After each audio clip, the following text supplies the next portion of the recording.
Under the grey sky, an arrogant magnate pushes his own mother off the cliff. His hands don't tremble as she falls, her agonizing screams echoing among the rocks. What he doesn't notice: small, frightened eyes observe everything. A child, hidden among bushes, holds their breath.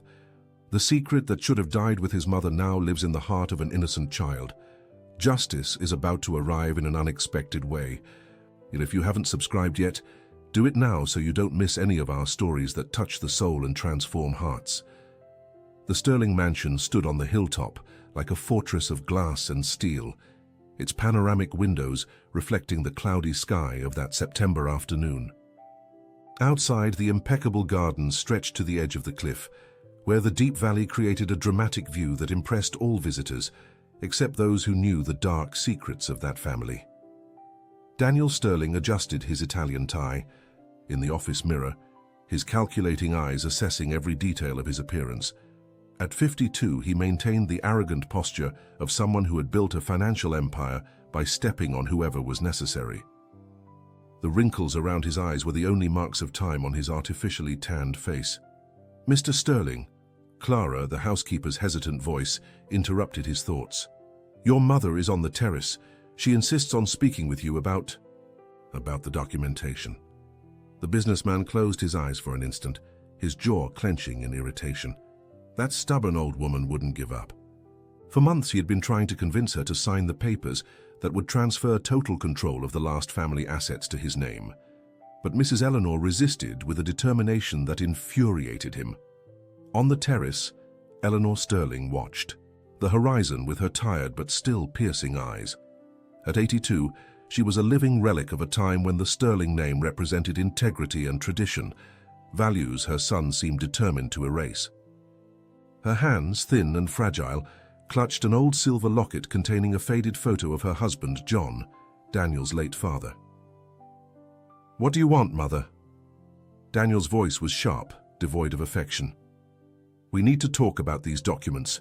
"Daniel," she replied, her voice surprisingly firm, "I won't sign anything that puts the future of the Montenegro Foundation at risk." The Montenegro Foundation. Daniel suppressed a grimace. His mother had created that philanthropic entity years ago to honor the memory of a distant relative, dedicating part of the family fortune to social and cultural projects in the region.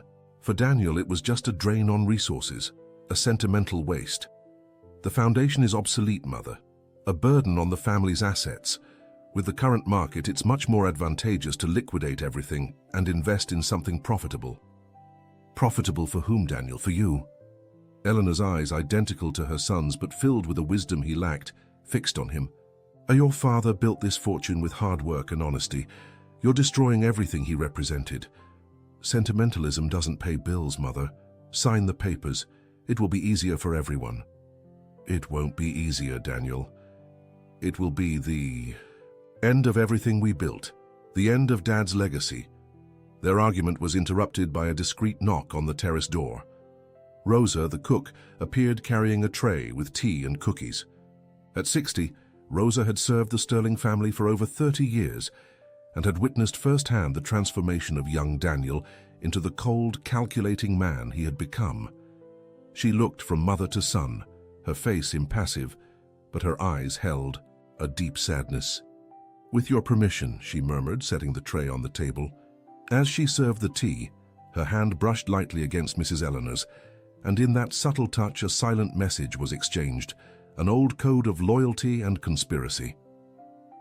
"Thank you, Rosa," Mrs. Eleanor said, her voice gentler. As the cook withdrew, Eleanor discreetly took a small folded paper from her hand, a message hidden from Daniel's view. The businessman didn't notice the exchange. He was too focused on the documents spread on the table. "Sign, Mother, or I'll be forced to take less pleasant measures." "Are you threatening me, Daniel?" "I'm showing you the reality. I have power, Mother, resources. I can make your life very uncomfortable." Eleanor's expression became one of serene determination. "You can take my money, Daniel. You can take my comfort.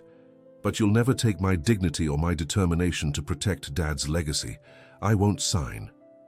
Daniel's face darkened. He picked up the documents with violent movements. "You'll regret this," he promised, his voice low and dangerous.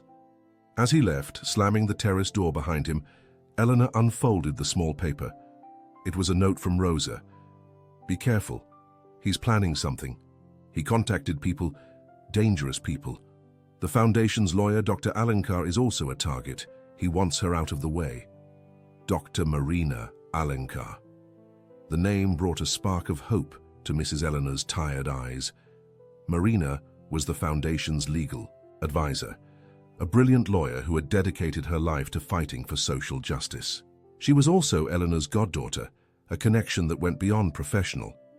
Marina shared Eleanor's passion for the Foundation's work and was a formidable opponent in court. Daniel knew he couldn't simply buy her off. He had to remove her from the picture. Eleanor knew she had to act fast. She picked up the phone and dialed Marina's number. "Marina, my dear," she said, trying to keep her voice steady. "It's Godmother. We need to talk. It's urgent. It's about Daniel and the Foundation." Across town, in her modest apartment, Rosa was washing the teacups, her mind reeling from the events of that afternoon.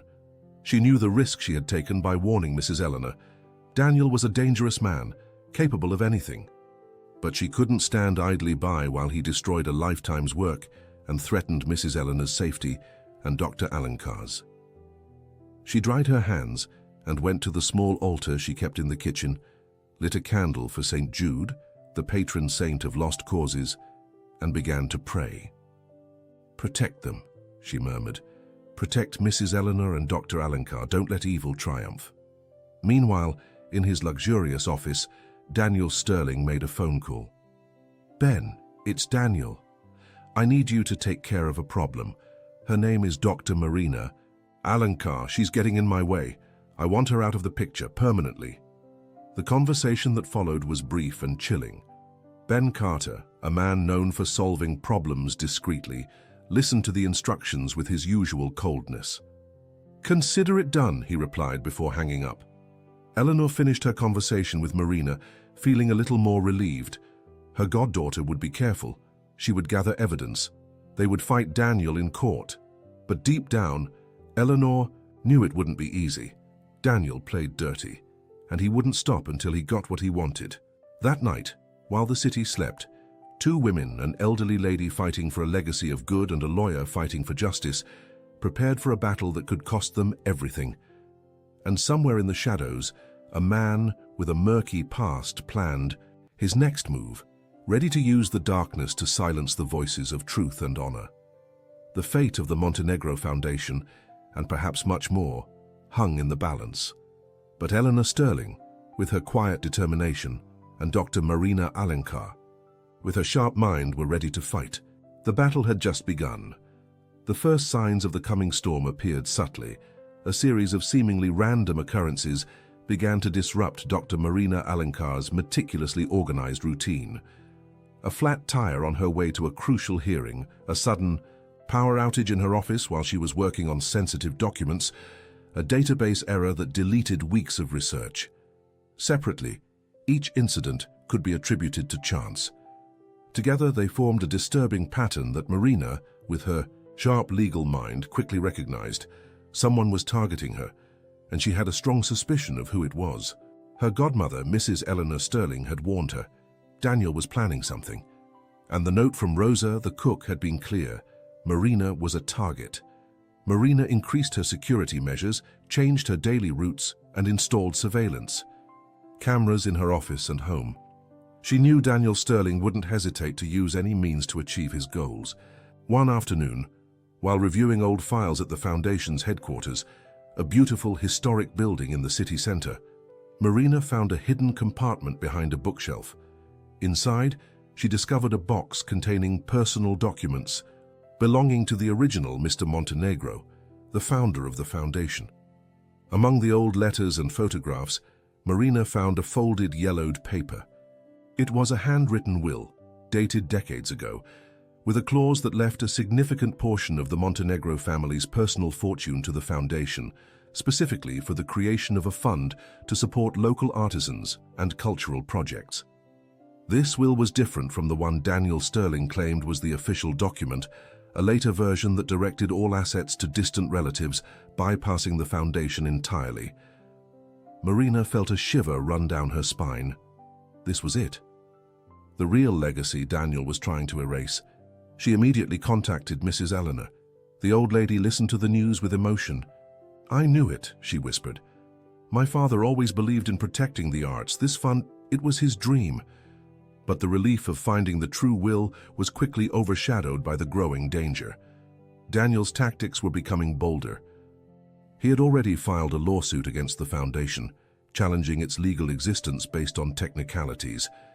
His lawyers, the infamous Brand and Associates, were relentless. Marina knew she needed more than just the will. She needed proof of Daniel's illegal activities, proof of his attempts to silence those who stood in his way. She remembered Mrs. Eleanor's godson, Thomas O'Connell, a former botanist who lived in isolation in the woods. Thomas, despite his reclusive nature, had always been a man of integrity, and he knew the region like the back of his hand. Perhaps he had information, witnesses, or simply a place where Marina could gather her thoughts away from Daniel's watchful eyes. She made a discreet call to Mr. Johnson, the former gardener at the Sterling mansion, who now worked for Mrs. Eleanor at the Foundation. Mr. Johnson, loyal to the core and a man of few words but sharp observation, agreed to act as a go-between. He knew Thomas's location in the woods, a secret he had kept for years. Meanwhile, in the shadows, Ben Carter was preparing his plan. Dr. Alencar had proven to be more difficult to corner than Daniel Sterling had anticipated. She was smart, cautious, and always seemed one step ahead. Ben decided to change tactics. Instead of a direct approach, he would create a situation that would force her out of her routine. He began researching her habits, her weaknesses, her connections.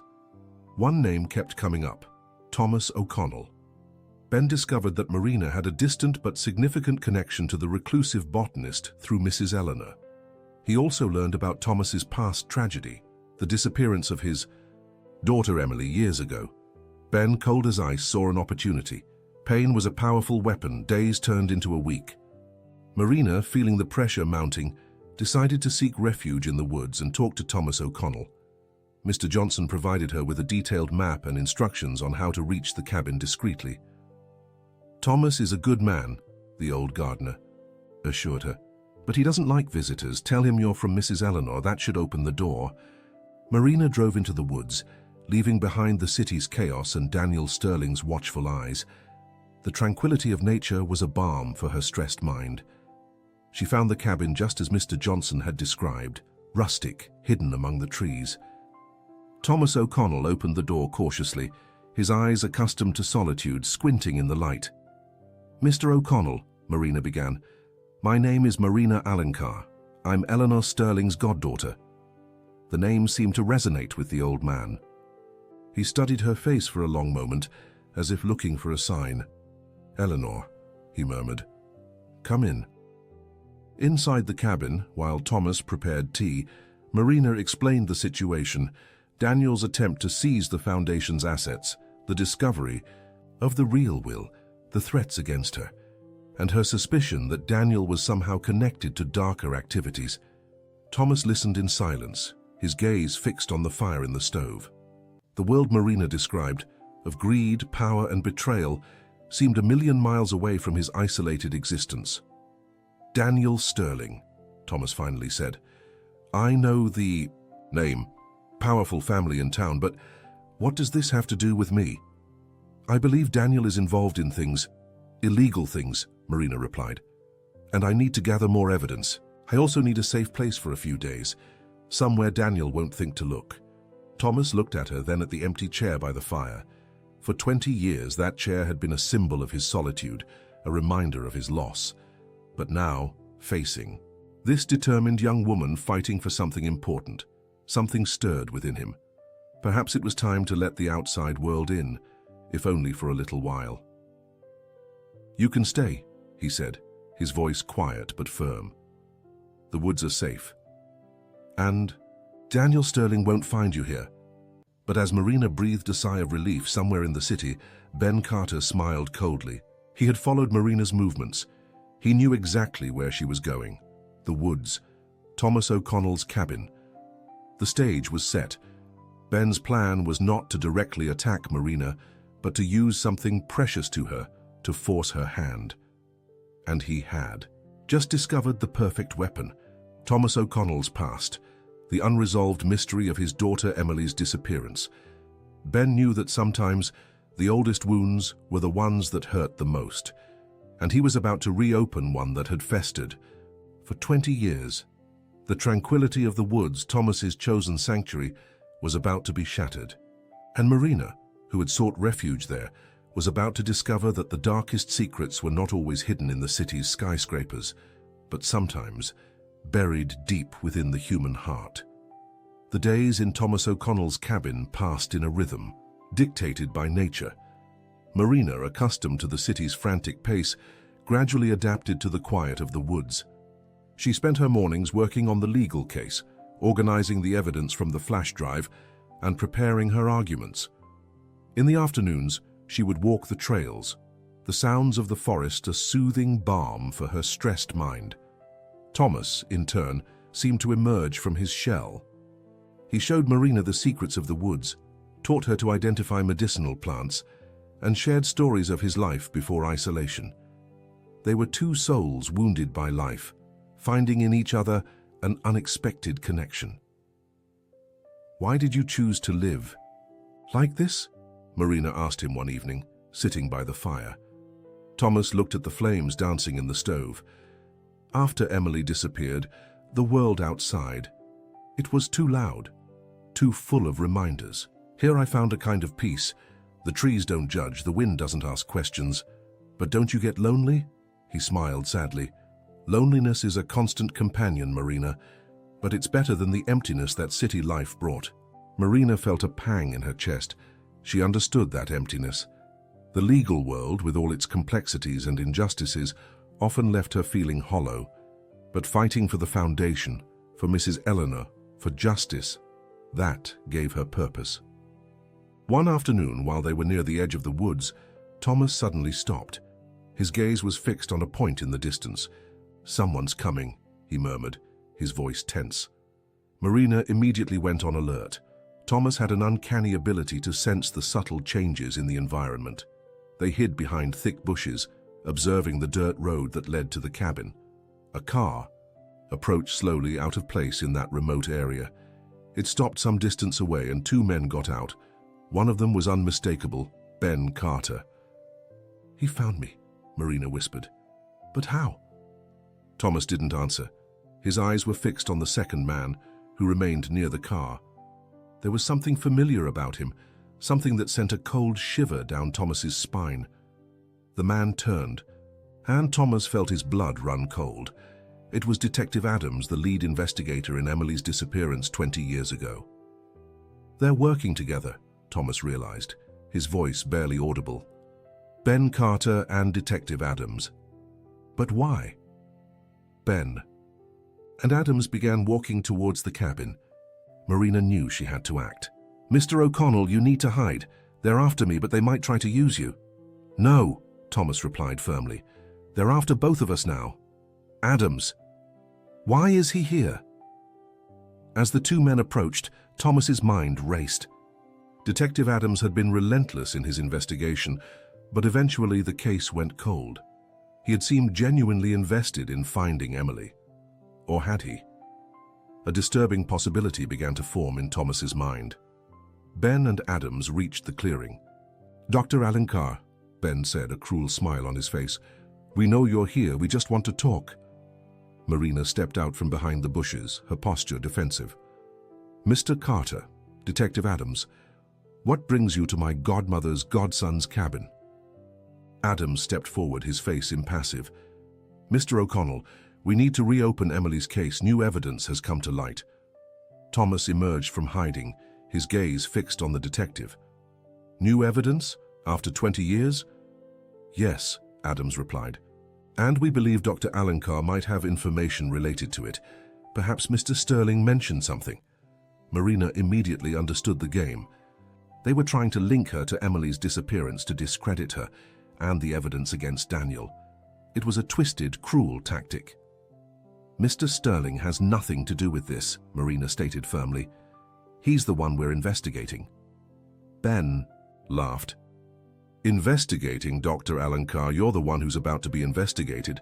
Conspiracy, obstruction of justice, perhaps even aiding and abetting a fugitive?" "Fugitive?" Thomas interrupted. "Who are you talking about?" "Emily O'Connell," Adams said, his voice cold. "We have reason to believe she didn't disappear. She ran away, and perhaps with help." Thomas felt his world collapse. Emily, a runaway, it was impossible. His daughter would never— "It's a lie," Marina interjected. "You're trying to create a distraction. Daniel Sterling is a criminal. And you, Dr. Alencar, are harboring a fugitive's father," Ben countered. "Unless you cooperate with us, unless you hand over the evidence you have against Mr. Sterling, things will get very complicated for both you and Mr. O'Connell. And perhaps for his daughter, wherever she may be." The threat was clear. They were using Emily's disappearance, Thomas's pain, to pressure Marina.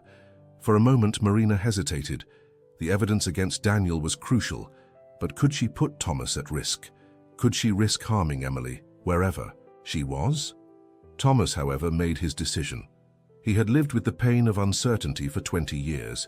He would not allow his daughter's memory to be used as a pawn in Daniel Sterling's games.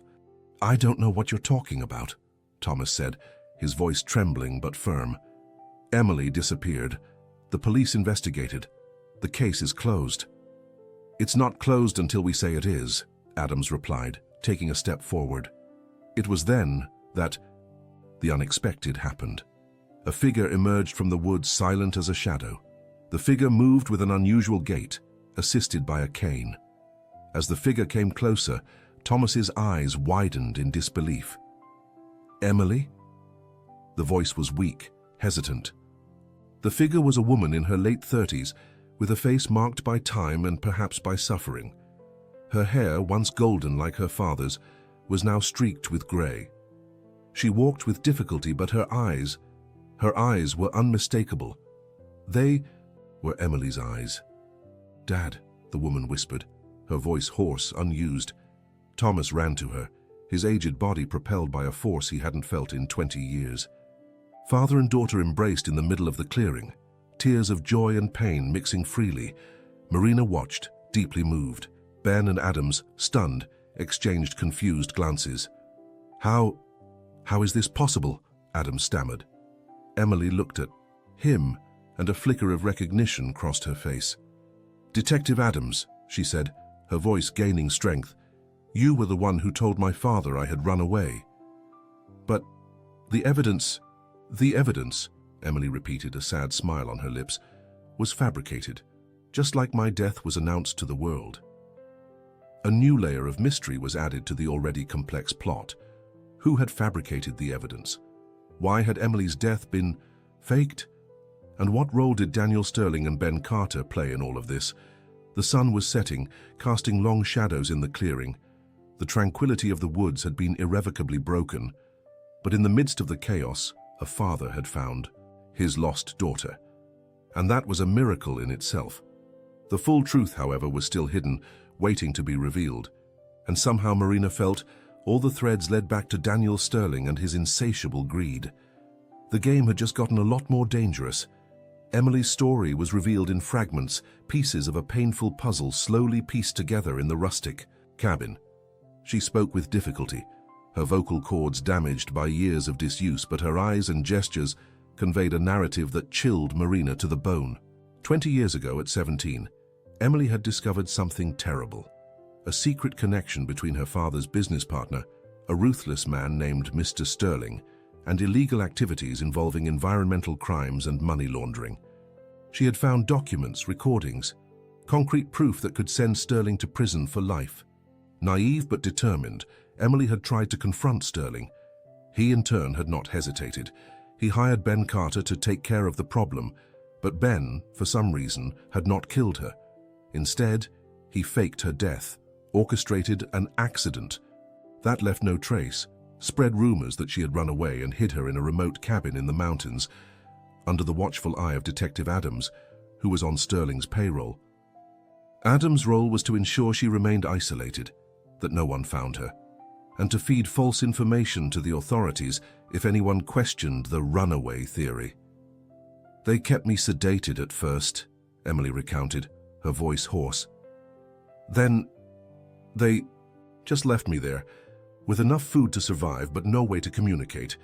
Adams visited me occasionally, just to make sure I was still alive and wasn't a threat." Marina listened, horrified. Daniel Sterling's ruthlessness went far beyond her worst suspicions. Emily's life, her youth, had been stolen for money and power. "The documents, the proof you found," Marina asked. "Where are they?"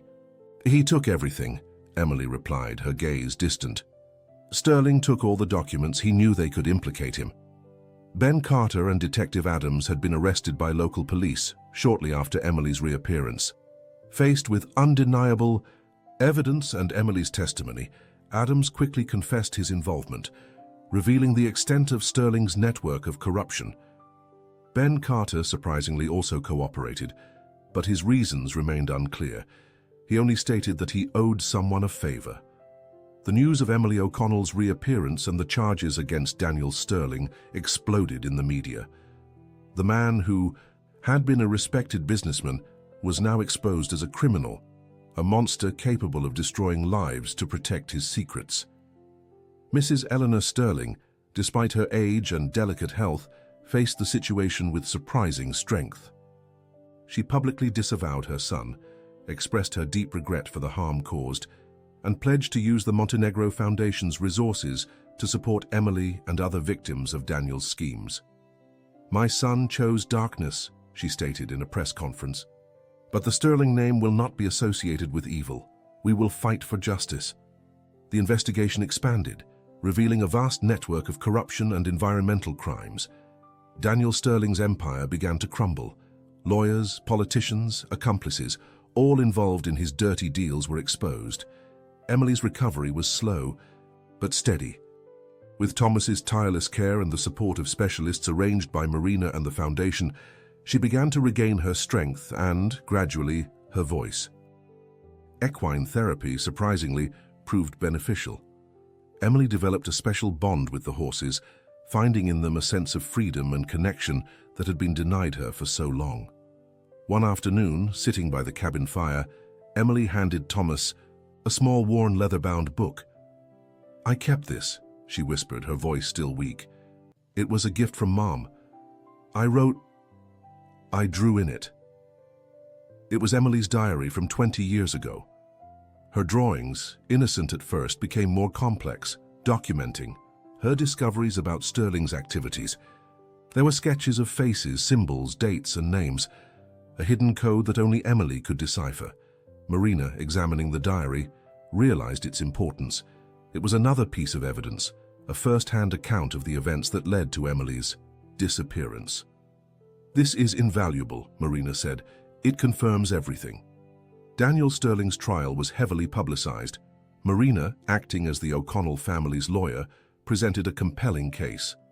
Emily's testimony, delivered with difficulty but unwavering determination, was the most powerful moment. The courtroom was silent as she recounted the 2 decades stolen from her.